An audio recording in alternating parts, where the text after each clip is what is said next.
Bien, continuamos entonces con nuestro estudio sobre predicación expositiva, ¿cierto? Y nos corresponde ahora el segundo punto, entendiendo el significado del pasaje, ¿ok? Tenemos que, recuerden que estamos viendo predicación bíblica, ya vimos el primer punto, y este segundo punto que estamos desarrollando tiene que ver con las etapas de la predicación expositiva. Y esta es la interpretación, entendiendo el significado del pasaje. Comenzamos con la observación. Ahí la pregunta fue, ¿qué veo en el texto? Es decir, ¿qué está pasando? ¿Cuál es la relación? ¿Qué de los personajes? Etcétera. ¿Ok? A partir de ahora tenemos que decidir sobre lo que el pasaje dice o qué significa lo que hemos observado. Este es el paso que se conoce como interpretación o hermenéutica y es donde encontramos los conceptos para predicar el pasaje escogido. Aquí tenemos dos lados. El primero, nosotros hacemos preguntas al texto, y por otro, hay preguntas que el texto nos hace a nosotros y que tenemos que contestar. ¿Ok? Aquí viene el diálogo entre el texto y yo y el texto. Así que es muy importante esta parte también del proceso de la predicación expositiva. Punto A, entonces, analizar el contexto inmediato. Ese es el primer punto que tenemos que tocar en relación a la predicación expositiva. Analizar el contexto inmediato. Lea el texto y lea el contexto. Usted necesita entender de dónde viene el pasaje. ¿De dónde viene el pasaje? El contexto puede ser inmediato o remoto. Puede estar inmediatamente antes o después del pasaje escogido. O puede ser que tenga que ir bastante antes para tener un panorama más completo. Un ejemplo de ello podríamos tranquilamente darnos cuenta de esto en Lucas. Vamos a Lucas. Cuando quisiéramos, por ejemplo, no sé, predicar sobre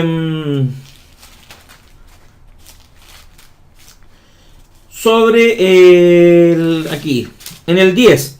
Queremos predicar sobre la parábola del buen samaritano, por ejemplo. Pero quiero descubrir dónde está el contexto inmediato de esta porción bíblica que voy a predicar, que sería del 25 al 37. Cuando uno empieza a leer, uno se da cuenta, y vamos a hacer el ejercicio práctico al tiro, digamos, para que ustedes vayan dándose cuenta, que el contexto parte en Lucas 9:51. Ahí parte el relato de esta porción bíblica. Entonces uno tiene que tener claro dónde parte la porción bíblica que está compartiendo el escritor, ¿ya? El 9:51 dice: cuando se cumplió el tiempo en que él había de ser recibido arriba, afirmó su rostro para ir a Jerusalén.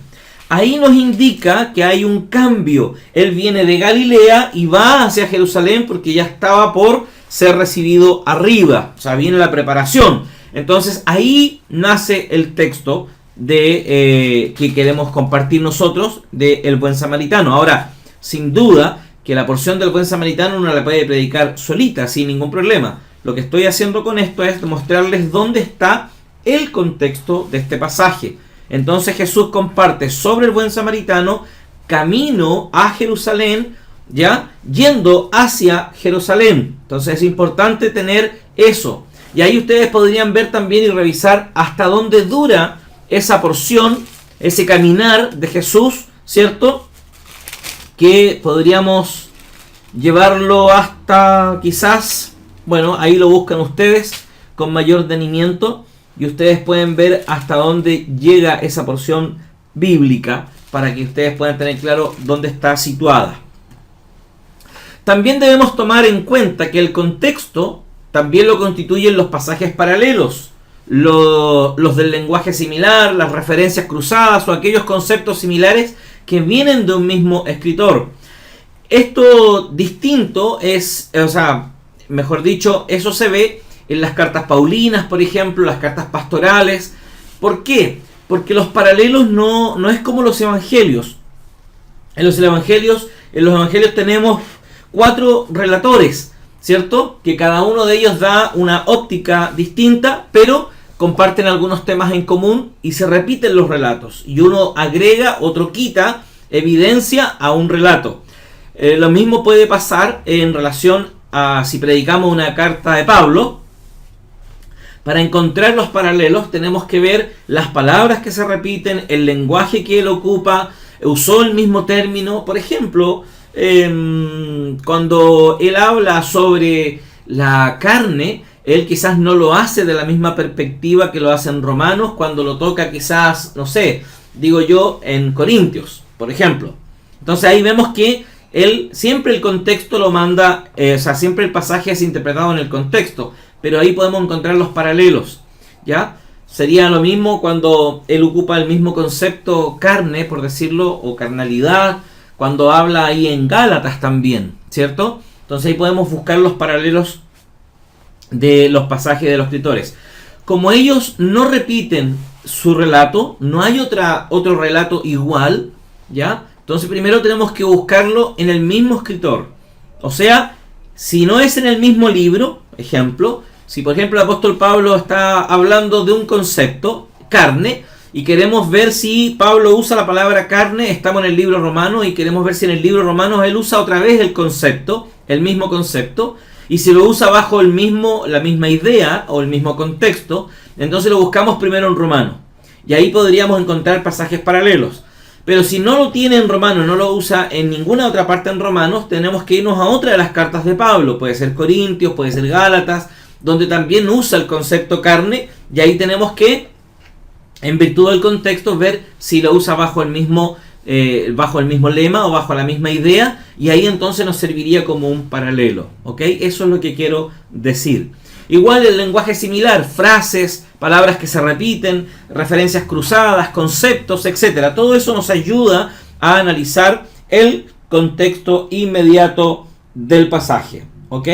Y obviamente acá, al analizar el contexto inmediato, lo que necesitamos es aplicar los principios de la hermenéutica, que ustedes ya lo vieron la clase pasada, y ustedes, o sea, la clase anterior, ¿cierto? No la pasada, el curso anterior, y ustedes ya lo tienen registrado y lo tienen todo ahí en su material, así que es cosa de volver a estar observando eso. Ojo, la misma palabra o aquellas ideas de un mismo escritor no siempre tendrán el mismo significado, que es lo que estamos diciendo. Esto lo debe determinar el contexto, y esto se descubre si previamente hemos analizado el argumento general del escritor en una determinada obra. No olvidemos que este paso es de suma importancia. Si nos equivocamos, estaremos predicando equívocamente. Así que es importante. Segundo, determinemos el propósito del libro. Ustedes ya también manejan esta realidad. E incluso, perdonen, voy a volver atrás. Voy a volver acá. Porque aquí podríamos nosotros tranquilamente recordar un ejemplo que hicimos, ¿cierto? ¿Se acuerdan cuando vimos la palabra mundo de Juan 3.16 con 1 de Juan 2.15 y 16? El apóstol Juan no la usa bajo el mismo contexto, no la usa bajo la misma realidad. Es la misma palabra, la palabra es cosmos, pero él no la usa para referirse a lo mismo. Solamente nos damos cuenta que él cambia la idea o la usa de diferente manera cuando descubrimos el contexto. Ahí hay un buen ejemplo que podemos recalcar sobre este punto, ¿ya? Perdónenme, pero era para recalcar y fortalecer esa idea para que no quede en el aire. Segundo, dijimos entonces, como ve, determinemos el propósito del libro. El propósito del libro es lo que gobierna el propósito de los pasajes incluidos dentro del mismo. Cada escritor escribió en base a un propósito, ¿cierto? Cada escritor escribió a sus lectores con un propósito en mente. Esto debe ser determinado para entender lo que se dice. Por ejemplo, si nosotros nos preguntamos por qué el apóstol Pablo, ¿cierto? O sea, mejor dicho, por qué Mateo escribe el libro de Mateos. Mateo escribe específicamente para demostrarle a sus hermanos judíos que Cristo era el Mesías prometido. Por eso el libro de Mateo es el libro que más ocupa el Antiguo Testamento. Más de 50 veces hace relato al Antiguo Testamento. Por ende, generalmente lo que más recalca, ¿cierto?, son las profecías de Cristo que anunciaban a Cristo como el Mesías, etc. Entonces ahí vemos que ahí hay un propósito. Y aparte de eso, también descubrimos que el libro de Mateo es un libro organizado, es muy ordenado, parte con la genealogía, va paso a paso, después ya en el capítulo 4 inicia el ministerio, después de inicio el ministerio viene la tentación, después de la tentación viene el bautismo y así, va ordenadito, porque es un manual, es un libro de discipulado que quiere demostrar sistemáticamente que Cristo es el Mesías prometido del Antiguo Testamento a sus contemporáneos, ¿ya? Lo mismo que Pablo al libro de los Gálatas. Pablo escribe a los Gálatas pensando, ¿cierto?, en la realidad que ellos estaban viviendo. Por eso las frases suenan muy potentes cuando él lee, cuando él dice en el primer capítulo, cuando dice que está asombrado que tan pronto se hayan apartado del Evangelio. Esa frase, tan pronto, indican los expertos que no debían haber pasado más de 3 años en que ellos empezaron a renunciar al principio del Evangelio o al Evangelio y empezaron a aceptar las condicionantes judías para ser salvos. Y por eso el apóstol Pablo estaba tan molesto. Aparte, después dice que se mueran los perros, esos perros, ¿cierto?, que quieren contaminarlo o que quieren desviarlos del camino. Pablo es muy duro en la carta a los Gálatas por esta realidad. Entonces Pablo escribe bajo una idea puntual. Todos los temas que él desarrolla están bajo o subordinados a esa idea del libro. Por eso es tan importante entenderlo.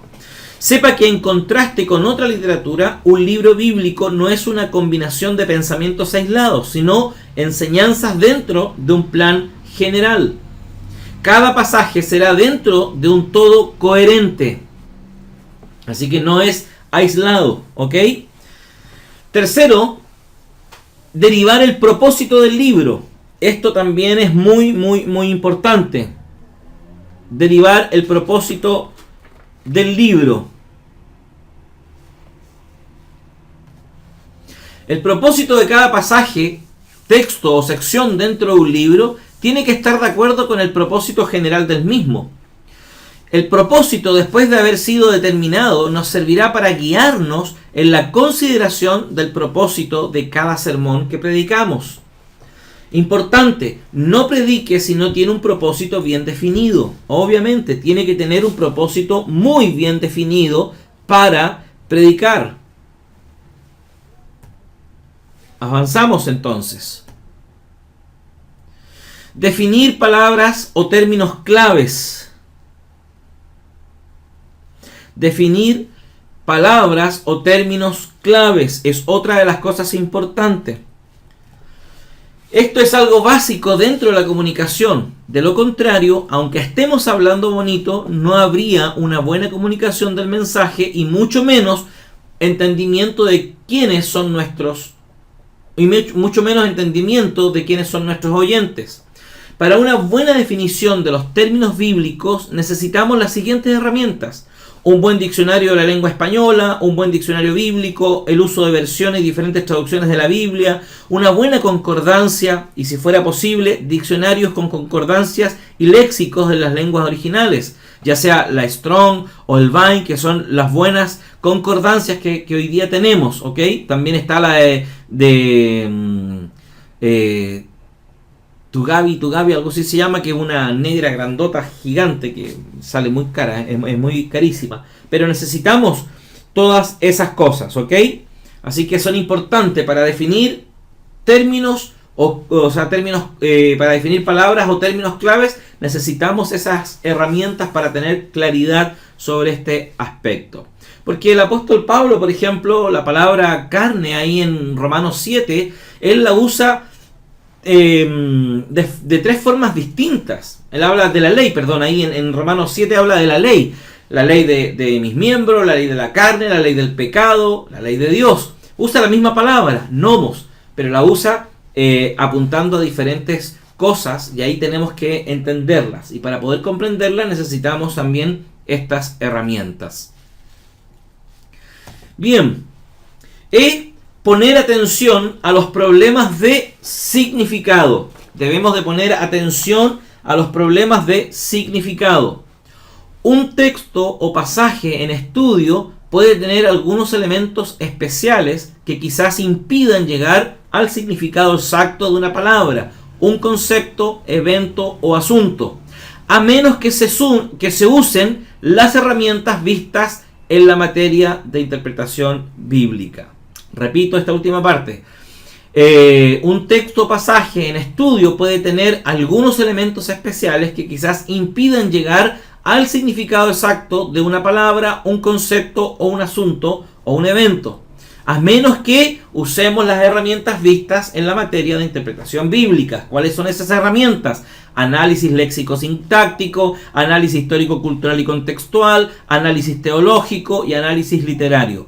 Haciendo ese análisis, nosotros vamos a poner atención a los problemas de significado, que muchas veces esos problemas tienen que ver con algunas situaciones. ¿Cuáles son aquellas en las que debemos poner atención? Veamos algunas de ellas. Por ejemplo, el uso del lenguaje figurado. Ya lo vimos en la clase de interpretación bíblica, el uso del lenguaje figurado, en cuyo caso se necesitará identificarlo y aplicar los principios pertinentes. Hacer esto le ayudará a cruzar el puente, pasar del mundo bíblico al mundo actual de sus oyentes. ¿Qué es lo que buscamos nosotros en la predicación?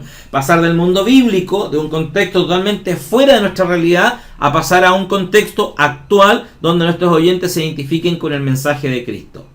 Segundo, el género literario. Pudiera ser poético, narrativo, sabiduría, profético o cualquier otro. En cada caso será necesario aplicar los principios de interpretación que correspondan. No podemos, por ejemplo, de los libros poéticos o de sabiduría, ¿cierto?, hacer doctrinas profundas con ellos, porque no están diseñados para ellos. ¿Ok? Tenemos que tener cuidado. Entonces, si no tenemos esa observación, si no tenemos ese cuidado, tenemos que poner ojo para no caer en esos errores. Un asunto de cultura, costumbres, instituciones o expresiones idiomáticas, todas requerirán de la aplicación correcta de los principios hermenéuticos aprendidos. Lo vimos ya en la clase de interpretación bíblica, el análisis léxico, o sea, el análisis histórico, cultural y contextual. Vimos el asunto del Corbán, vimos el asunto de las 10 vírgenes con las lámparas estas, ¿cierto? Y nos dimos cuenta que había un asunto cultural que había que entender. Entonces es importante aplicar esas herramientas a esta realidad. Fíjense que lo que estamos haciendo ahora, estamos uniendo dos clases.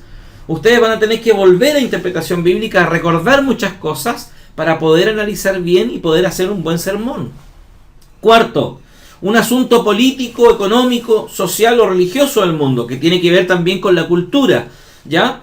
No olvidemos que no existe correspondencia exacta con nuestro tiempo. No podemos aplicar principios de esos tiempos al día de hoy porque podemos caer en aplicaciones no correctas. No olvidemos, como ya dijimos, que es necesario cruzar el puente del mundo bíblico al mundo actual. Y aquí quiero hacer una observación. Fíjense que todos estos movimientos judío mesiánicos, incluso los adventistas, aplican principios de no comer carne inmunda, como era la prohibición para los judíos. El apóstol Pablo en los Corintios derriba un poco ese concepto y le dice: ustedes coman de todo lo que está en la carnicería, pero cuando vean a alguien que está con debilidad, no lo coman por amor al más débil, no porque les afecte a ustedes, sino por amor al más débil. Pero fíjate otra cosa, después viene Pedro, tiene la visión ahí en Hechos capítulo 10, ¿cierto? Cuando va donde Cornelio y Dios le dice: mata y come, y le dice: mata y come a los animales inmundos. Entonces uno pudiera pensar, decir, cómo ellos establecen un principio doctrinal de un asunto que a la luz de las Escrituras ya está tratado y solucionado. Porque el principio que enseña, la visión que tiene Pedro, ahí con Cornelio, es que en la vida cotidiana hay cosas inmundas que vamos a tener que rechazar. Porque Jesús también dijo en otra parte, por ejemplo, que lo que entra al cuerpo no es lo que contamina, sino lo que sale de nuestra boca, porque del corazón abunda las palabras. O sea, nuestras palabras son lo que hay en nuestro corazón, nuestro lenguaje es lo que hay en nuestro corazón. Entonces, fíjate ese relato, fíjate esta idea. En la antigüedad se prohibía comer animales inmundos. Después Pablo, ¿cierto? Dice, oye, come todo lo que hay en la carnicería. Pero Jesús antes dice, oye, no es lo que entra lo que te hace mal, sino lo que sale. Lo que entra no es lo que te contamina, es lo que sale. Claro, está usando una metáfora para exponer realmente el corazón de los creyentes. Pero está usando una metáfora con la alimentación. Y se la está diciendo a los judíos, a los fariseos. Y después Pablo dice, oye, coman de todo lo que hay en la carnicería sin ningún problema. Después en Hechos, o sea, antes de Pablo, en Hechos Pedro tiene esta visión de mata y come. En la vida hay cosas que nos van a hacer mal y hay cosas que nos van a hacer bien. Tenemos que aplicar el principio que el apóstol Pablo aplica en 1 Corintios 10 y 11, creo que es, 10 o 11, no me acuerdo qué capítulo, cuando dice, todo te es lícito, pero todo no te conviene. Todo te es lícito, pero todo no te edifica. Nuestro discernimiento entre el bien y el mal es importante. ¿Ok? Sí, porque comer chancho, claro, dice, no, animal inmundo, ok, pero comer carne vacuna también hace mal. ¿Cierto? Hay una enfermedad que se produce por comer carnes rojas, no me recuerdo bien cuál es ahora, pero también hay una enfermedad por comer carnes rojas. Entonces, ojo con estas cosas porque tienen que ver con el asunto cultural. Muy bien, avancemos. F. Recordar que estamos introduciéndonos al mundo bíblico. La interpretación nos introduce al mundo bíblico a fin de conocerlo y extraer el significado original a un determinado texto o pasaje, a fin de aplicarlo a nuestro contexto. Se trata de una aventura, pues la búsqueda de esas perlas bíblicas traerán bendición a nuestras vidas y a través nuestro, a los oyentes nuestros. Ahí está mal pronunciada la frase, ya lo voy a arreglar cuando termine el video. ¿Ok? Es importante esto. El descubrir, el introducirnos en el mundo bíblico nos va a traer tremenda bendición a nosotros porque vamos a conocer el corazón de Dios, pero también va a bendecir a los que nos oyen.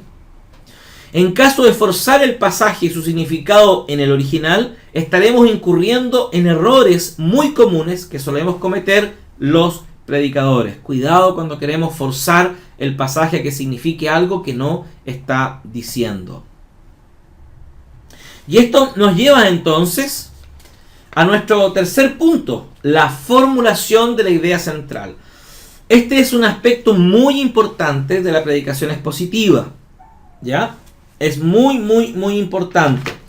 Perdón, voy a volver otra vez atrás. Aquí en este punto que vimos de la interpretación, les voy a agregar un ejercicio hecho con estas herramientas que vimos del pasaje de Mateo capítulo 15, verso 1 al 11. Se lo voy a dejar como un archivo adjunto en una carpetita aquí en la plataforma, en este mismo espacio de la predicación bíblica clase 5, parte 2, ¿ya? Para que ustedes sepan, se lo voy a dejar desarrollado para que ustedes tengan más o menos una idea cómo hacerlo y ustedes sigan después haciéndolo como un ejercicio para ustedes, ¿ok?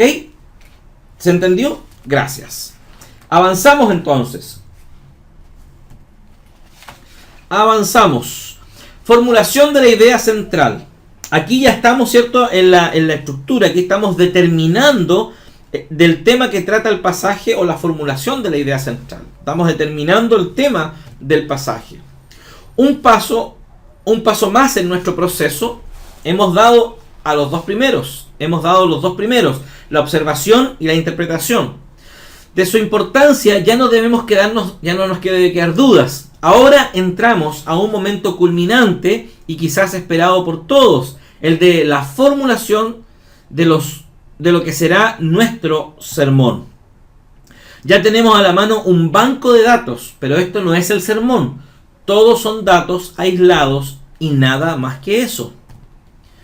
Conocemos el propósito del libro y del pasaje. De este último también conocemos un tanto el trasfondo histórico, geográfico, cultural, literario, gramatical. Ya hemos hecho ese trabajo.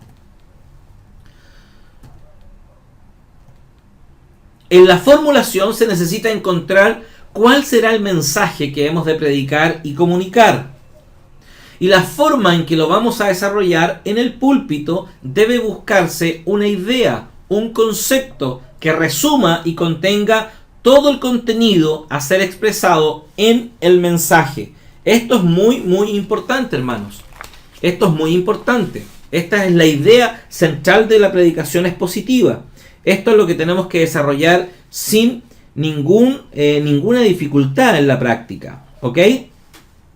Así que en la formulación entonces nosotros debemos de desarrollar, expresarlo en un mensaje.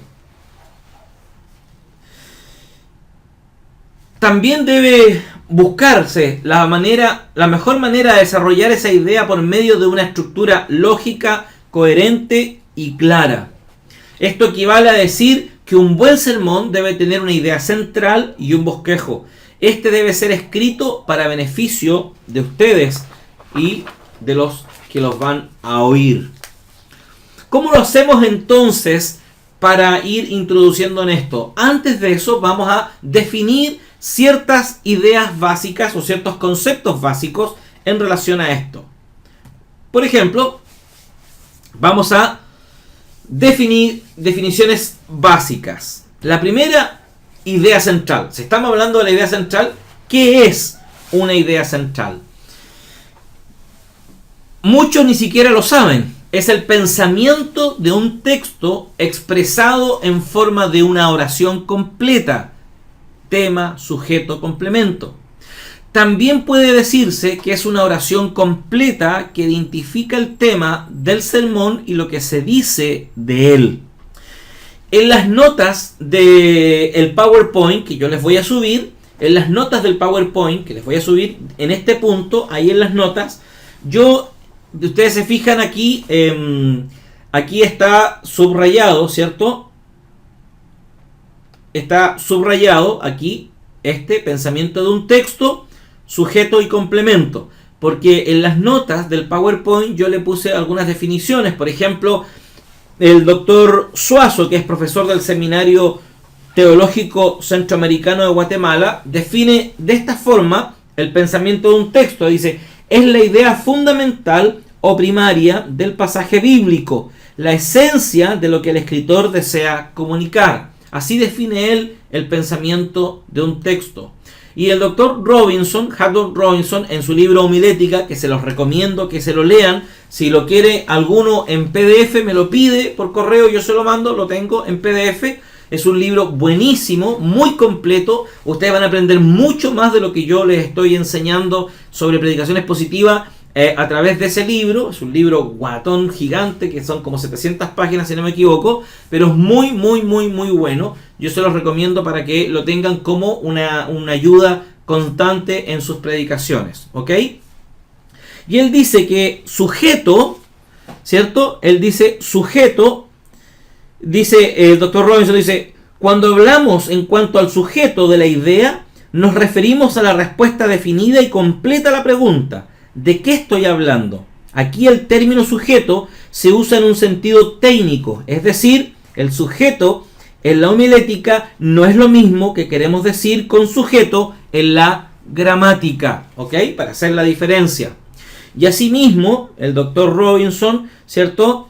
En la palabra complemento, que también está subrayada, dice y la define de esta forma. El autor hace una amplia explicación del término, haciéndose más comprensible a quienes no se han metido profundamente en el tema. La explicación es esta. Definir una idea con escrupulosa exactitud significa que debemos saber cómo se forma cuando se le reduce a su estructura básica. La idea consiste de solo dos elementos esenciales, un sujeto y un predicado. ¿Ok? Eso es lo que plantea un poco el doctor Hudson Robinson en su libro Homilética, ¿ya? Así que yo se los dejé, lo mismo que le leí está en las notas para que ustedes lo tengan, y les recomiendo, como dije anteriormente, lean el libro. También puede decirse que es una oración completa que identifica el tema del sermón y lo que se dice de él. Otra definición importante también que tenemos que tener, o antes de pasar a la otra definición, no es algo inventado por el predicador para ayudarse. Veamos un ejemplo. Hechos 2:36 dice, a este Jesús a quien vosotros crucificasteis, Dios le ha hecho Señor y Cristo. La frase resume o condensa el mensaje que uno desea predicar. Y a veces es difícil encontrar esa oración clave. Por favor, no se desanime, inténtelo y lo logrará. ¿Ok? Anticipándonos un poco, podemos decir que llega el momento de preguntarnos: ¿de qué está hablando el escritor? ¿Y qué está diciendo acerca de lo que está hablando? Este ejemplo de Hechos 2.36 nos ayuda porque esa misma frase podemos ocuparla para el sermón y predicar sobre Hechos 2. Los versículos que están anteriores y los que siguen adelante, para poder tener una claridad, y ese mismo podemos resumirlo como la idea central y como la idea homilética. Se pudiera desarrollar de la misma forma. ¿Ok? El texto resume la idea central del mensaje de Pedro. Eso es lo que está haciendo el texto. Resume la idea central del texto de Pedro. Ahora, como estamos diciendo, esta frase así nos resume la idea de Pedro. Pero no todos los textos bíblicos que nosotros vamos a predicar tienen esta frase clave que nos revela la idea central. En otras tenemos que hacer un trabajo un poco más exhaustivo. Buscar el sujeto, ver el complemento. Ya vamos a ir ahondando en eso para que entendamos mejor. Entonces, lo importante en esto es, para encontrar el sujeto y el complemento, ¿de qué está hablando el escritor? ¿Qué está diciendo acerca de lo que está hablando? Esas dos preguntas son fundamentales, mis queridos hermanos. Porque ¿de qué está hablando el escritor? Me está diciendo el sujeto. ¿Qué está diciendo acerca de lo que está hablando? Es el complemento. Supongamos que el escritor está hablando de la libertad. Ok, ese es el tema central, esa es la idea central, la libertad. Y el complemento sería, ¿de qué está diciendo acerca de la libertad?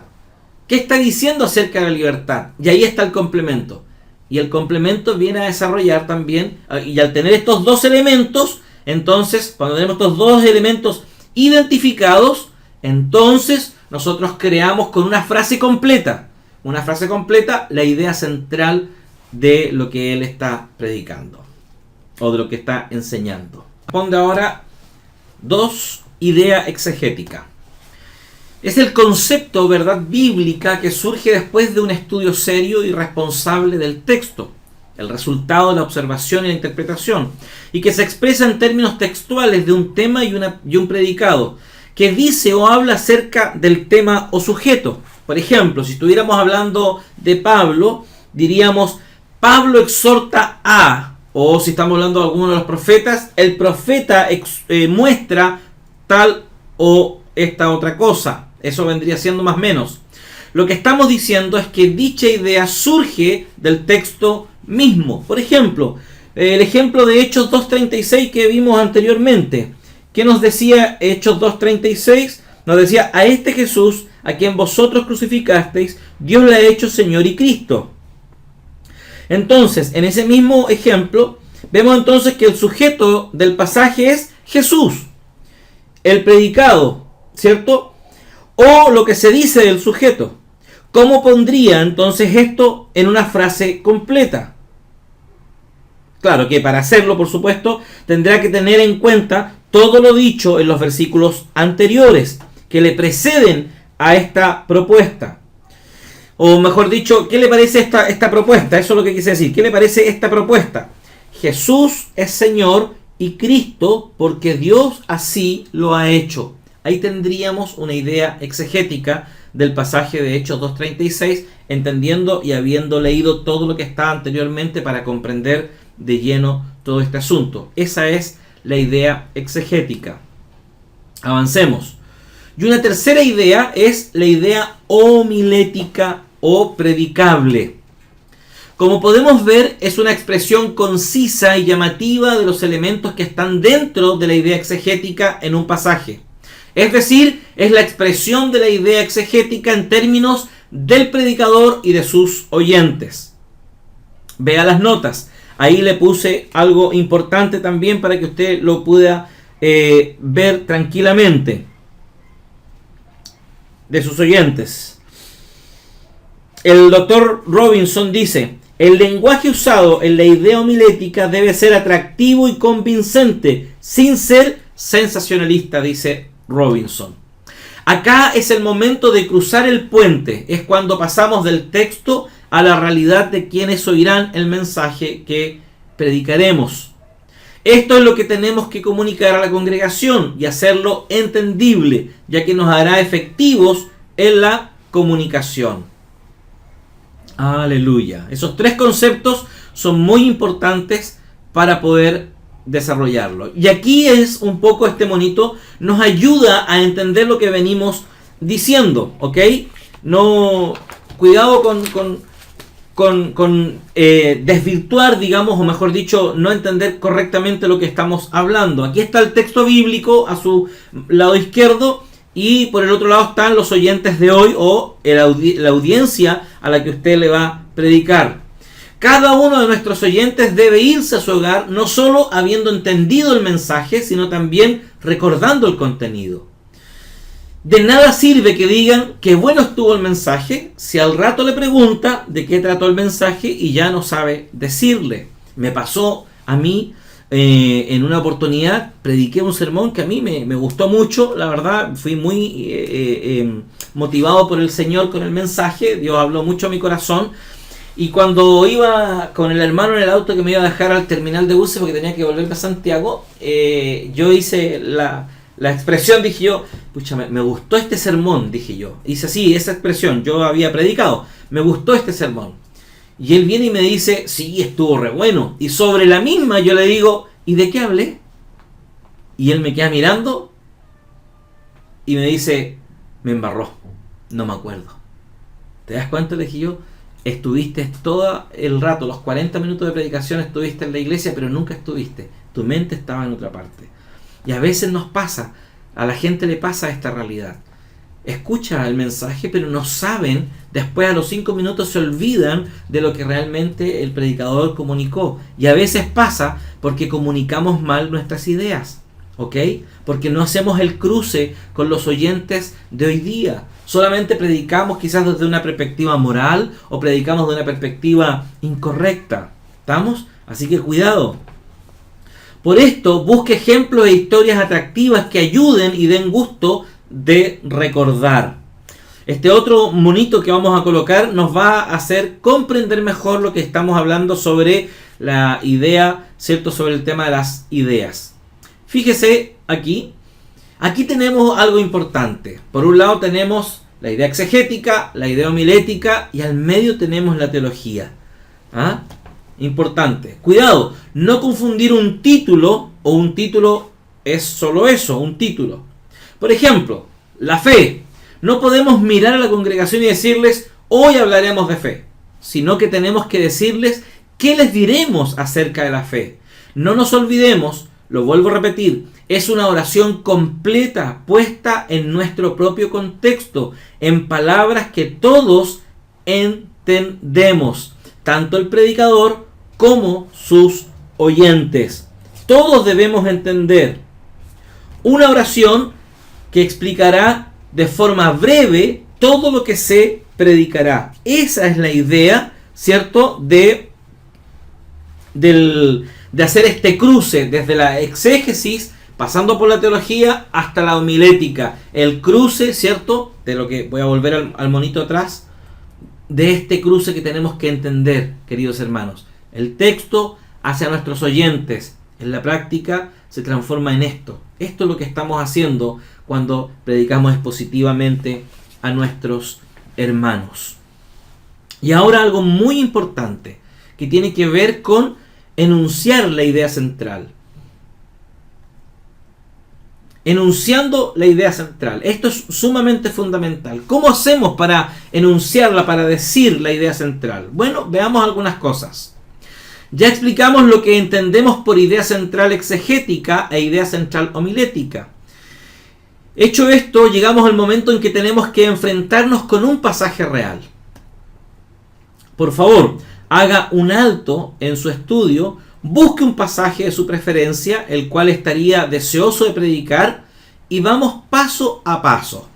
Mientras usted lo busca, puede poner en pausa el video, ¿cierto? Haga lo que usted estime conveniente en hacer, pero yo obviamente no voy a poner en pausa el video, voy a esperar una hora ahí en silencio para que usted lo busque, ¿no? Pero usted búsquelo, usted ponga en pausa el video, búsquelo y cuando tenga el texto, siga y continúe con el video tranquilamente para que podamos trabajar en este concepto importante que estamos hablando. ¿Ok? Bueno, si ya lo tiene, ya ha pasado el tiempo, obviamente ya tiene el texto. Bien, vamos a hacer algunos ejercicios. Primero, buscar el tema del texto o pasaje. Recuerde lo que vimos al principio. Este es un paso difícil y el predicador tendrá la tarea de descubrir no solo lo que será su deseo, sino también la voluntad de Dios. Así que este es un paso sumamente importante. Es posible que un pasaje se encuentre más de un tema. Vamos al ejemplo de Juan 3:16. Ahí hay un montón de temas, pero necesitamos determinar cuál de ellos está por encima de los demás o aquel que encierra a los demás de este caso. Debemos tener en cuenta que habrá uno que está por encima de los demás, es decir, más sobresaliente.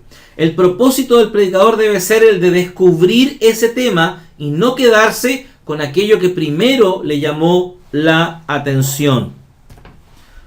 Seguidamente, procuraremos enunciar de la forma más exacta posible el tema que el escritor quiso dar a conocer.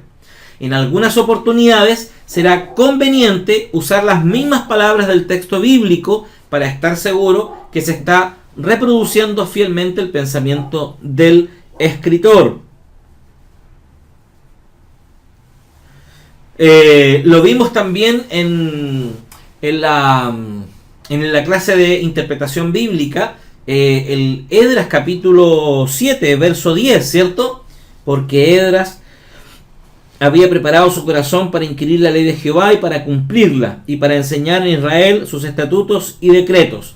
Si fuéramos a predicar de eso, podríamos decir tranquilamente como el enunciado de la idea central: Esdras había preparado su corazón para. Y ahí podemos ponerle punto suspensivo, ¿cierto? Y ese punto suspensivo es que la respuesta a esa inquietud que he planteado la desarrollo con los puntos restantes. ¿Cuál era? ¿Para qué había preparado su corazón Esdras? O hacer la pregunta. Ojo que aquí podemos usar de alguna expertise. Por ejemplo, hacemos la pregunta: ¿para qué preparó Esdras su corazón? Hacemos la pregunta y respondemos: Esdras preparó su corazón para inquirir en la ley del Señor. Y después Esdras preparó su corazón, ¿cierto?, para enseñar la ley del Señor. Esdras preparó su corazón para cumplir la ley del Señor. ¿Se dan cuenta? Ahí tenemos la idea y ahí vamos desarrollando el concepto. Ahora, en esto ustedes tienen la mejor guía de todas, que es el Espíritu Santo. Y Él es más eficiente que cualquier instrucción humana que podamos dar, queridos hermanos. No dejar de tener nunca esa realidad, ¿ok? Segundo, en lo que es en buscar el tema del texto o el pasaje, o mejor dicho, en el enunciado de la idea central. Ya vimos este primer punto. Segundo punto: completar la idea central agregando al tema su complemento. El complemento será aquello que el texto o pasaje dice respecto al tema. Pensemos en el mismo ejemplo de Esdras, capítulo 7, verso 10. Nos hicimos la pregunta, dijimos: ¿para qué Esdras preparó su corazón? ¿Cierto? Porque el texto dice: porque Esdras había preparado su corazón para inquirir la ley de Jehová, para cumplirla y para enseñar en Israel sus estatutos y decretos. ¿Se dan cuenta? Entonces, nos dice que Esdras preparó su corazón con un objetivo, un propósito. ¿Cuál era el propósito? El complemento: inquirir la ley de Jehová, cumplir la ley de Jehová y enseñarla, ¿cierto? Sus estatutos y decretos. Ahí están los tres complementos que nos da el mismo texto. Entonces, con el texto que usted eligió, que va a compartir, usted también hágalo tranquilamente y desarrolle esto mismo que estamos haciendo nosotros. El tema contesta la pregunta: ¿de qué está hablando el pasaje? Y el complemento contesta qué dice acerca de lo que se ha identificado como tema. ¿Ok? Si por ejemplo, si su pasaje está hablando sobre el amor y repite varias veces el amor, por ejemplo, entonces usted tiene que entender que el tema central del escritor es el amor. Ahora, el complemento viene siendo qué dice sobre el amor. Por ejemplo, si vamos a Corintios 13, ¿cierto? Vamos a 1 Corintios 13, un pasaje conocido por todos también. Vamos a 1 Corintios 13.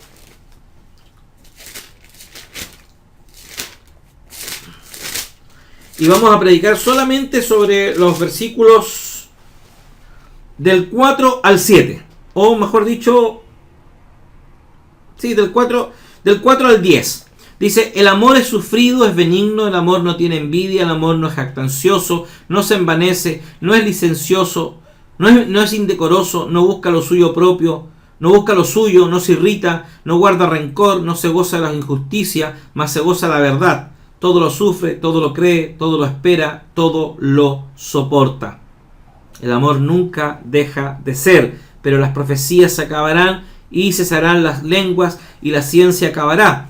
Porque en parte conocemos y en parte profetizamos, mas cuando venga lo perfecto, entonces lo que es en parte se acabará. Si tuviéramos que predicar de esto, claramente hay un tema fundamental que es el amor. Pero vamos a dividir el amor en todos esos puntos que lo desarrolla el verso 4, 5 y 6. Tendríamos que tener un sermón como de 8 puntos. Exceptuando que quisiéramos hacer una serie de sermones con esto, sería re interesante porque, por ejemplo, podríamos decir la verdadera característica del amor.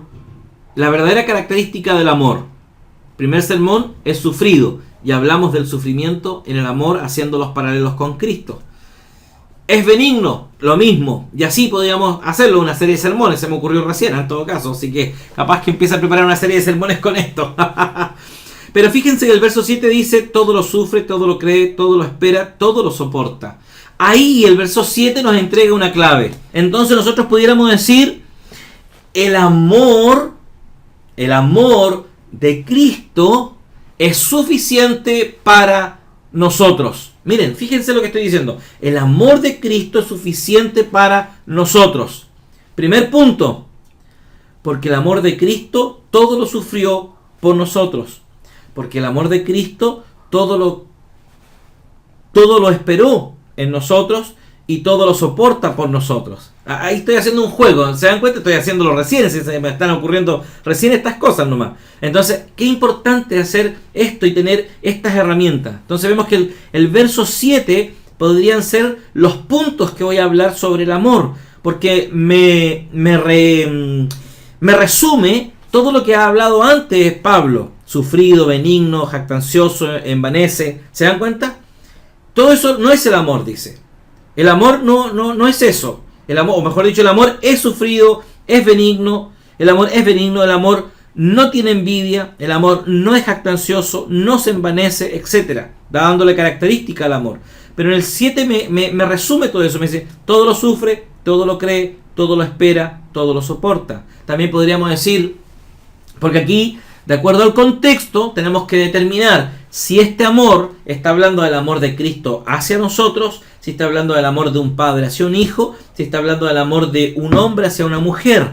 Tenemos que definir en el contexto a qué se está refiriendo. Cuando hemos definido eso, entonces yo voy a poder hacer esto que les estoy diciendo. ¿Se dan cuenta? Qué interesante el ejercicio. Se me ocurrió recién nomás, la verdad, no lo tengo ni siquiera anotado, así que y tampoco lo voy a anotar, así que si ustedes lo captaron y lo tomaron como un asunto de un apunte, bien. Unidos, el tema y su complemento formarán la idea central. Este es el concepto o verdad que resulta de un estudio exegético expresado en forma de una oración completa. Otro título que se me ocurrió mientras leía esto podría ser las verdaderas características del amor. Ahí me trajo más coherencia. Las verdaderas características del amor. Y ahí podemos decir, la verdadera característica del amor, 1, todo lo sufre. 2, todo lo cree. 3, todo lo espera. 4, todo lo soporta. Verdaderas características del amor. Ahí sí me hizo coherencia mientras leía esto, se me ocurrió en la cabeza y ahí está. El tema entonces para esos versículos sería la verdadera característica del amor. ¿Cuáles son? Todo lo sufre, todo lo cree, todo lo espera, todo lo soporta. Aplicación: el único que puede realmente manifestar el verdadero amor es Cristo Jesús, no nosotros. Porque Cristo todo lo sufrió por nosotros, creyó al Padre en su mandato, esperó hasta la llegada de la cruz y todo lo soportó en la cruz del Calvario por nosotros. Miren qué hermoso, qué rico, la verdad, que lo que se me ocurrió. Lo voy a anotar después porque me gustó y lo voy a preparar como un sermón en algún momento. Amén. Dios les bendiga. Así que se me ocurrió recién. Bueno, dijimos, unidos el tema y su complemento formarán la idea central.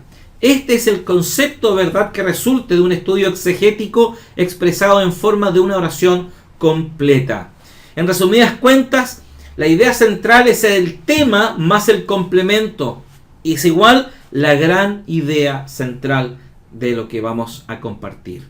Bien, queridos hermanos, hasta aquí esta es la parte 2 de la clase 5. Me queda una parte más que compartir y estamos terminando ya el tema de predicación bíblica. Que la gracia del Señor abunde en ustedes. Bendiciones, hermanos.